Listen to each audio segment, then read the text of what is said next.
உங்கள் favourite TV ஷோக்களை இனி miss பண்ண தேவையில்லை. ZEE5 இல் முற்றிலும் இலவசமாக காணுங்கள். இங்கேயும் எப்பொழுதும். எங்க இருக்க? என்கிட்ட கண்ணு முன்னாடி வான்னு சொல்றல.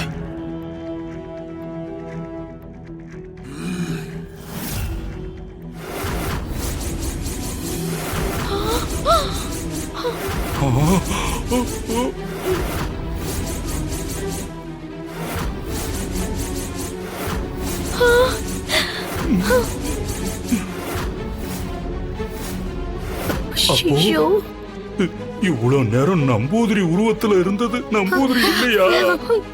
வீட்டுக்கு வந்தப்பவே அவரோட நடவடிக்கையை பார்த்தப்பவே எனக்கு சந்தேகம் வந்துச்சு. ஐயோ, அப்ப இது யாரு? தெரியல.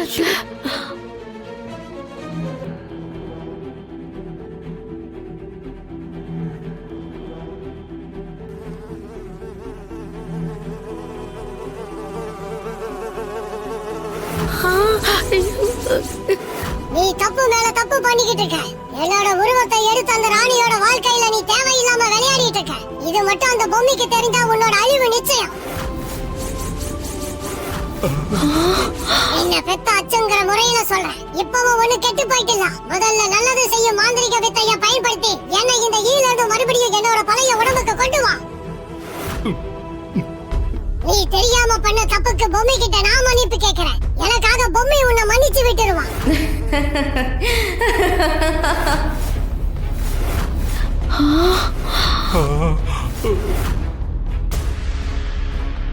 நான் எதுக்கு அந்த பொம்மை கிட்ட போய் மன்னிப்பு கேட்கணும்? அவ என்ன அவ்வளவு பெரிய ஆளா? நான் அவளுக்கே தெரியாம எவ்வளவு பெரிய காரியம் பண்ணிருக்க. அது மட்டுமா, இந்த உலகத்தையே கட்டி ஆள்ற வழியை யோசிக்கிற என்ன கேவலம் ஒரு ஆத்மா கிட்ட போய் மன்னிப்பு கேட்க சொல்றீங்க? நான் நினைச்சது நடக்கணும்னா அந்த பொம்மை அழியணும்.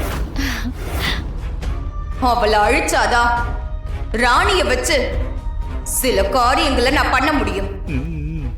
ராணிய வச்சுதான் நான் நினைச்சதை நடத்திக்க முடியும். என்னோட அச்சனேன்னு தான் உன்னை போனா போதுன்னு விட்டு வச்சிருக்க. இதுக்கப்புறம் நீ எல்லாரோட கண்ணுக்கும் தெரிஞ்சா அது எனக்கு தான் பிரச்சனை. அதனால இனிமே நீங்க என்ன தவிர யார் கண்ணுக்கும் தெரியக்கூடாது. உங்களோட நோக்கமும் என்னோட நோக்கமும் கிட்டத்தட்ட ஒண்ணுதான். நான் நினைச்சதை அடையறதுக்காக என்ன பெத்த அப்பாவையே ஈயா மாத்தி இந்த நிலைமைக்கு ஆளாக்கிட்டேன். நீங்க சொன்னாலும் சொல்லலனாலும் நான் அந்த பொம்மையும் ராணியும் விட்டு வைக்க போறது இல்ல. கவலைப்படாதீங்க, உங்களை நான் எதுவும் செய்ய மாட்டேன். அது போதும்.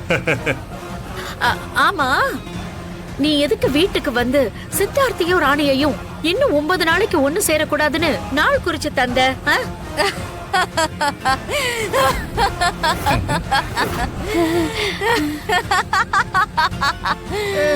நான் காரணத்தை உங்ககிட்ட சொன்னாலும் உங்களால அதை புரிஞ்சுக்க முடியாது. நீங்க சொல்லுங்க, எங்களுக்கு எவ்வளவு புரியுமோ அதை நீங்க புரிஞ்சுக்கணும். சொல்லுங்க. இங்க நடக்கிறதுக்கு எல்லாம் காரணம் அந்த பொம்மையாலையும் ராணியாலையும் சித்திரவதைய அனுபவிச்சுட்டு இருக்க என்னோட கணவனை, அதாவது அகோரிகளோட அதிபதிய வெளியே கொண்டு வரணும்ன்றதுக்காக தான்.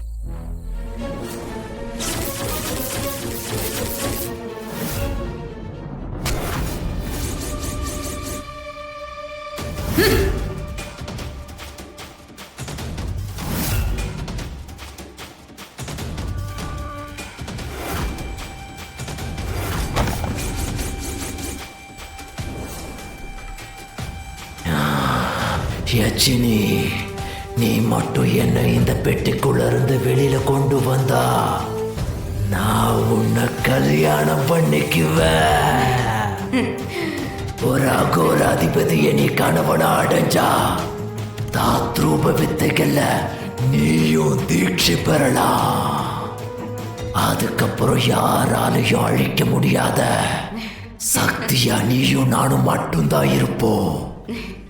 அதனால முதல்ல என்ன இந்த பெட்டியில இருந்து எப்படியாவது விடுவிச்சிரு யச்சினி. இதோ இப்பவே நான் விடுவிக்கிறேன்.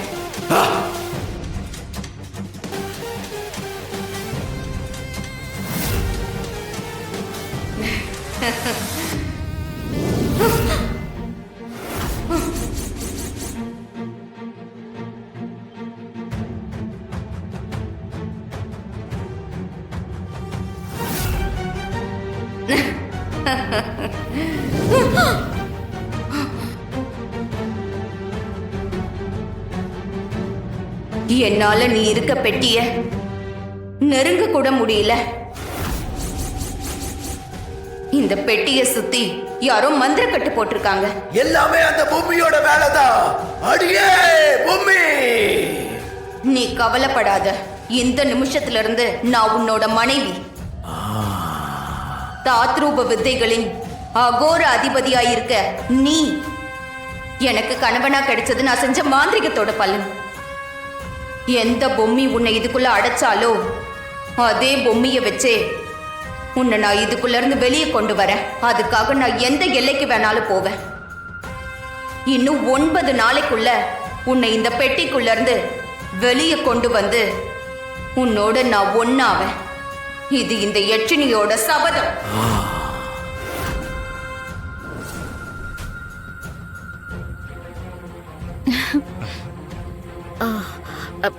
இத பாரு, உன்னோட சபதத்துல நீ ஜெயிச்சு உன் கணவனை வெளியில கொண்டு வரதுக்கு எங்களால என்னெல்லாம் பண்ண முடியுமோ அந்த உதவியெல்லாம் நாங்க செய்யறோம். அதே நேரத்துல உன் சபதத்துல நீ ஸ்ட்ராங்கா இருந்து அந்த பொம்மையோட ஆத்மாவையும் முக்கியமா அந்த ராணி அவங்க 2 பேரும் எப்படியாவது தீர்த்து கட்டிடு.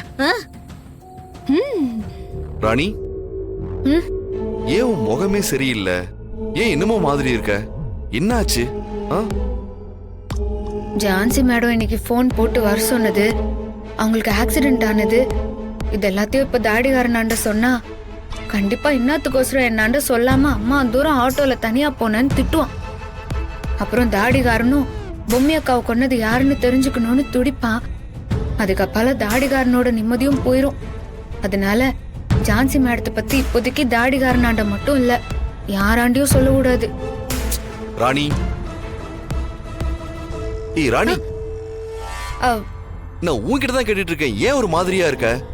ஐயோ, அது ஒண்ணும் இல்லையா. அந்த நம்பூதிரி சாமி சொன்ன மாதிரி நம்ம வேலையா நாளைக்கு காலையிலே கிளம்பி அந்த கோயிலுக்கு போய் அவர் சொன்ன பரிகாரத்தெல்லாம் செஞ்சு முச்சிடலாம்யா. எனக்கு என்னமோ அவர் சொல்லிட்டு போனதுல இருந்து என் மனசே சரியில்லையா. புரியுது ராணி, நீ ஒன்னும் கவலைப்படாத. நாளைக்கு முழுக்க அது மட்டும்தான் நமக்கு வேலை. அந்த பரிகாரத்தை நல்லபடியா செஞ்சு முடிச்சிடலாம். நீ நிம்மதியா படுத்து தூங்கு. நான் போய் ஃப்ரெஷ் அப் ஆயிட்டு வந்துடுறேன். சரியா. ஐயோ தாடிகாரா, என்ன மன்னிச்சிரியா. ஜான்சி மேடம் சொன்ன விஷயத்தையும் அவங்களுக்கு ஆக்சிடென்ட் ஆன விஷயத்தையும் உன்னாண்ட மறைச்சதுக்கு காரணமே நம்பூதிரி சொன்ன பரிகாரத்தை நாம நல்லபடியா செய்யணும் தான். நீ இந்த விஷயம் தெரிஞ்சு கவலைப்பட்டு ஏதாவது செஞ்சு குழந்தை பிறக்க போற நேரத்துல உனக்கு ஏதாவது ஆயிடுச்சுன்னா என்னால தாங்கிக்க முடியாதியா. ஜீ5 ஆப்பை டவுன்லோட் செய்து அனைத்து எபிசோடுகளையும் இலவசமாக பாருங்க.